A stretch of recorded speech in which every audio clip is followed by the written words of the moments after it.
ขึ้นมาบนดาดฟ้านะคะจะเห็นว่าตอนนี้พระอาทิตย์กำลังจะตกดินนะคะตอนนี้เวลาก็อยู่ที่ประมาณ8โมง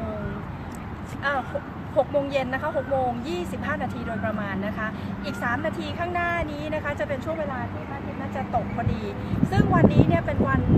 วสันตวิสุวัตนะคะหรือว่า Equinox Day นะคะวันนี้เนี่ยก็เป็นวันที่กลางวันและกลางคืนเนี่ยจะมีความยาวนะคะช่วงเวลากลางวันกับกลางคืนเนี่ยจะแบ่งตรงกลางครึ่งเท่ากันพอดีนะคะพระอาทิตย์จะตกดินเนี่ยในช่วงครึ่งหนึ่งของวันพอดีเป๊ะเลยนะคะโดยที่มีการคาดการณ์กันไว้ก่อนหน้านี้นะคะว่าวันนี้เนี่ยพระอาทิตย์จะขึ้นที่เวลา6โมงเช้าบวกกับอีก23นาทีนะคะแล้วก็ตอนนี้เป็นช่วงเวลาที่พระอาทิตย์ตกดินนะคะก็เป็นเวลา6โมงเย็นบวกอีก30นาทีค่ะก็คือตอนนี้จะเป็น18นาฬิกานะคะแล้วก็ใกล้จะ28นาทีซึ่งจะเป็นช่วงเวลาที่พระอาทิตย์นั้นจะตกดินพอดีเป๊ะเลยค่ะวันนี้สภาพอากาศทั่วประเทศเป็นยังไงบ้างคะคุณธนวรรณนะคะ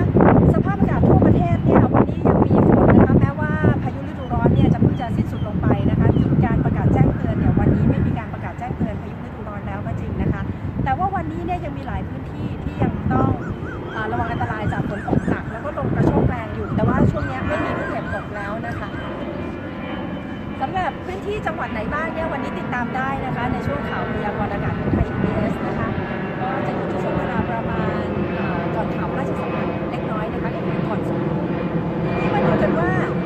ประเทศไทยเราเนี่ยนะคะอยู่ทางซีกโลกเหนือใช่ไหมคะถือว่าอยู่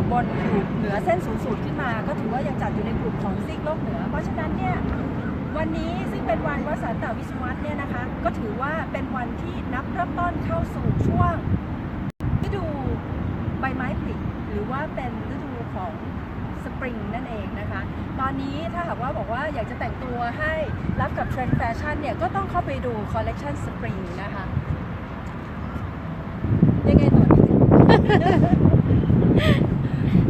วันนี้ก็เป็นไลฟ์กันสั้นๆประมาณนี้นะคะแค่เป็นการที่เรามาเหมือนกับว่ามาทิ้งบันทึกกันไว้นะคะว่าวันนี้แหละเป็นวันที่จะเริ่มต้นเข้าสู่ฤดูใบไม้ผลิแล้วค่ะไอ้วัน10ที่ว่ามันกลางวันครึ่งหนึ่งกลางคืนครึ่งหนึ่งนานทีมันจะมีบ่อยไหมคะปีละครั้งปีละครั้งไม่แน่ใจนะนี่เดี๋ยวเช็คข้อมูลให้ทีเดี๋ยวจะเข้าไปตอบให้อีกทีหนึ่งค่ะ